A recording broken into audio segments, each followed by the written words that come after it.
Hello, everyone. This is how social media influences feminist activism. For this project, we are focusing on how social media creates awareness and encourages dialogue around issues affecting women. Systemic issues such as violence against women and gender-based discrimination are becoming common topics of discussion between women around the world due to the evolution of social media platforms. Each member of our group will choose a popular social media platform to study. Instagram, Twitter, Tumblr, and TikTok will be included in this project. Although each member will focus on their chosen platform, we will work together to explain the effect of social media on feminist activism. 3 words that would describe this project would be informative, awareness, and media. Our current thesis is how social media influences young women to take part in feminist social activism. The questions we hope to answer together from this investigation would be, how do certain platforms' designs affect the type of feminist activism being talked about? Do certain platforms have a stronger influence on feminist thought or awareness? And does social media hurt or advance the idea of feminism and feminist activism in the modern era? So for my platform, I chose Instagram. So Instagram is often used as a platform to share pictures and videos of one's life. People use Instagram stories to show their support for current social issues, and people often share resources on their accounts. According to an article written about feminism being reshaped by social media, platforms like Instagram encourage solidarity and emphasize shared experiences. When it comes to feminism on Instagram, women are able to post relevant information about social movements or personal issues they are facing. As previously mentioned, Instagram is primarily used to share photos or videos, but people also show links or participate in hashtags that represent social issues they are supporting. Although women are still underrepresented in media, they are able to seek like-minded individuals out and connect with others through social platforms. So for my platform, I focused on 2 different studies. The first study is Stumbling Upon Feminism, Teenage Girls' Forays into Digital and School-Based Feminisms. This study is from 2014 and focuses on how female students from the United Kingdom use social media as a way to connect with other feminists. In the study, they state that intersectionality and inclusive feminism are easier to access and learn from social media, as women are able to connect with a diverse group of people. This study also focuses on how these students are using social media as a way to stay connected to each other regarding feminist social movements. Performing feminism every day is more accessible with social media. The study mentioned, however, that activism on social media platforms may just be performative. Reposting a peer's post about a current issue or sharing a hashtag in support of a woman does not truly make a difference.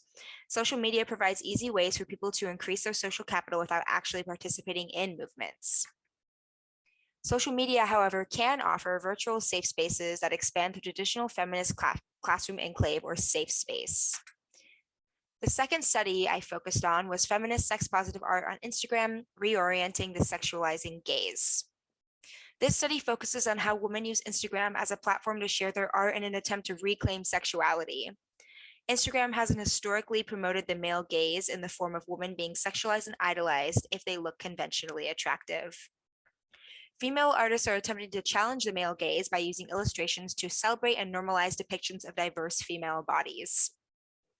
These artists are joining other Instagram feminists in seeking to promote social justice by critiquing and intervening in a visual economy dominated by photographic representations where women and their bodies are traditionally commodified, traded, and exchanged. Instagram supports the reclaiming of female sexuality by allowing artists to make the female body visible, desexualizing the naked female body, diversifying feminine and sexual desirability norms, and centering female pleasure and enjoyment.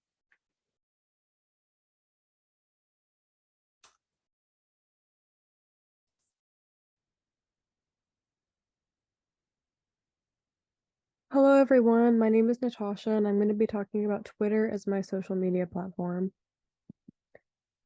So, like most social media apps, Twitter's format makes sharing concise thoughts and ideas incredibly easy. It has a very unique format because, unlike most social media apps, Twitter is mostly word-based, so you're going to get a lot more of people's thoughts and opinions than, say, just a photo with a smaller caption. And many people utilize this format to share their personal views, whether they're positive or negative. And Twitter has been known to intersect a lot with social activism and create a lot of debate about activism on both sides of the spectrum.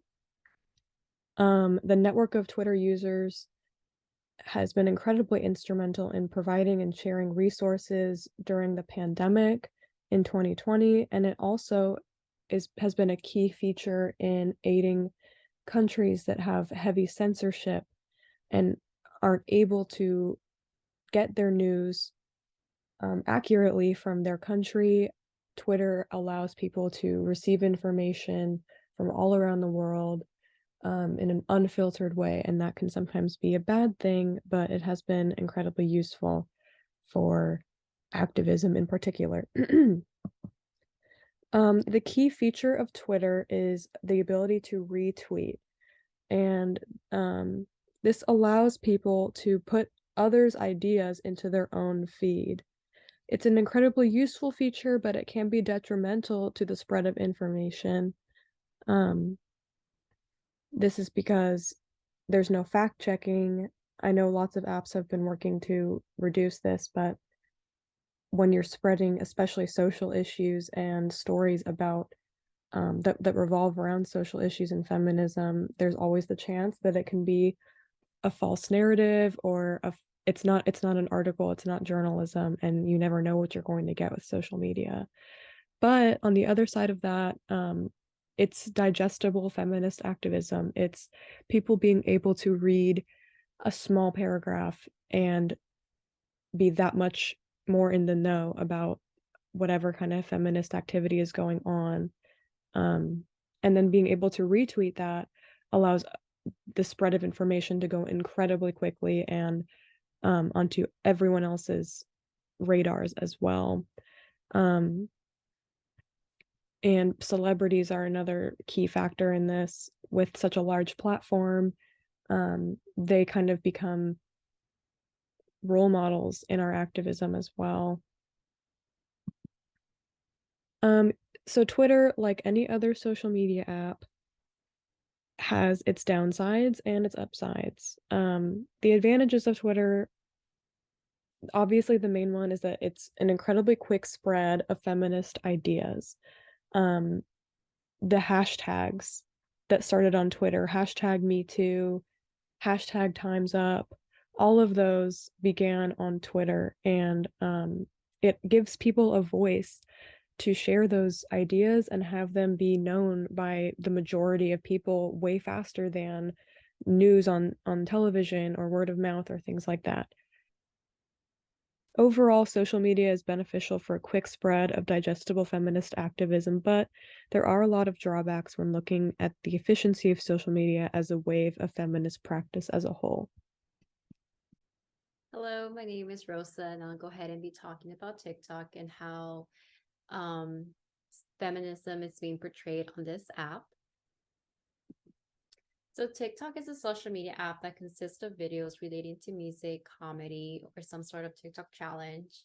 It could even extend to doing makeup tutorials, to learning a new recipe, or to even learning how to use gym equipment. So it consists of short clips that you have the option, if you would like to go ahead and upload a video yourself, you have the option to let everyone watch them, or you can just let your followers watch your videos.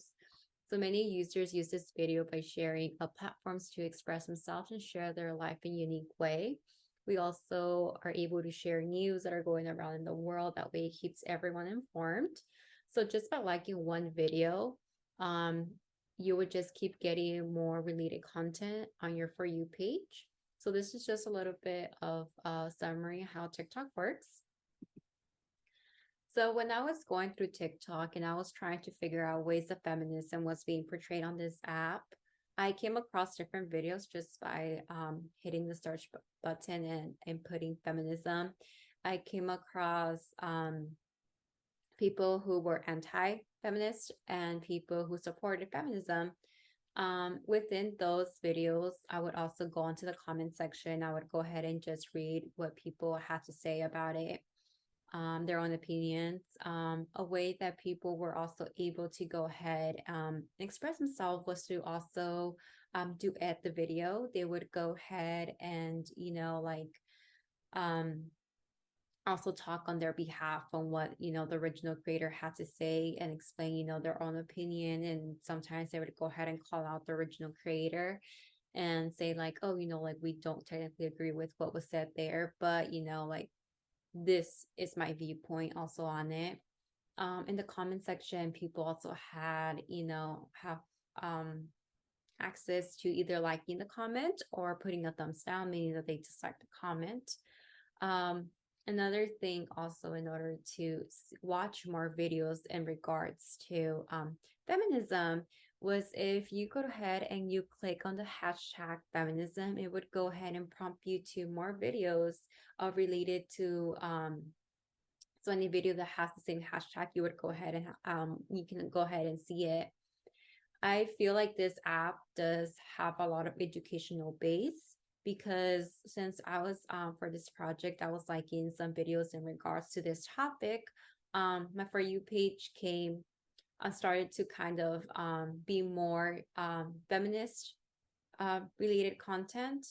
And there were some things that I didn't know that I was like, oh, wow, like I didn't know this. So I kind of looked more into it. Some things are, true, other things are just happen to be opinions, in which, like at that point, anybody can go ahead and do, their own research. But I just thought that, it was pretty cool how, we have an app where people can go ahead, do edit videos and tell their side of the story, but also, just let everyone, voice their own opinion. But thank you so much for watching this video, and I hope you guys learned something new. Hi everyone, my name is Mercedes. I'm going to be talking about Tumblr now. I chose to investigate Tumblr to see its effects on feminism and feminism activism. What I found about Tumblr that is really important on how it played an effect on people's feminist activism would be the fact that it is so anonymous. So Tumblr is a social platform that is formatted much differently than other platforms. It's considered a microblogging site that is not formatted as a personal profile, meaning that many Tumblr accounts are anonymous. This anonymity that Tumblr provides its users allows them to feel very comfortable posting very unapologetically without judgment.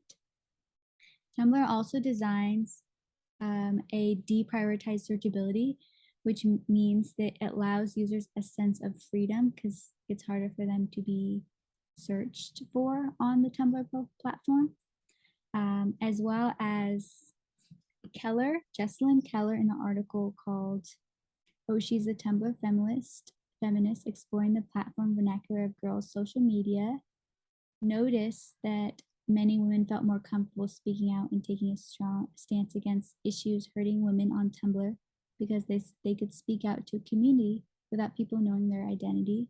So I also noticed very similar findings as other people who have investigated Tumblr.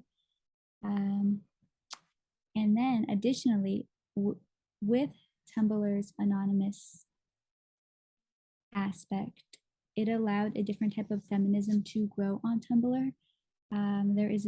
There's actually even a term coined called the Tumblr feminist. Tumblr feminism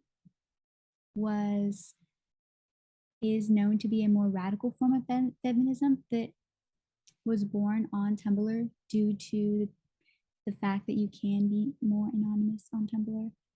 The privacy and freedom provided by the platform has offered a space for women to participate in a larger range of feminist politics. Here are some examples here where people on Tumblr were able to talk more about the politics in regards to feminist activism, some on pro-choice and some on the women's rights going on in Iran. So it is really a positive for feminism that people can talk about these subjects and people from all over the world can see them. So I know sometimes Tumblr can get a bad light, but the fact that globally everyone can see these issues and these are being posted from all over the world and people are using Tumblr as a platform to express these ideas, I think is a pro for feminist activism. So overall, after conducting our experiment on all four of our platforms, we concluded that social media opens the doors to advance exposure to feminist activism in this modern era. The global communication the platforms provide allow for important information and resources to be shared to help uplift feminist movements and help women in need.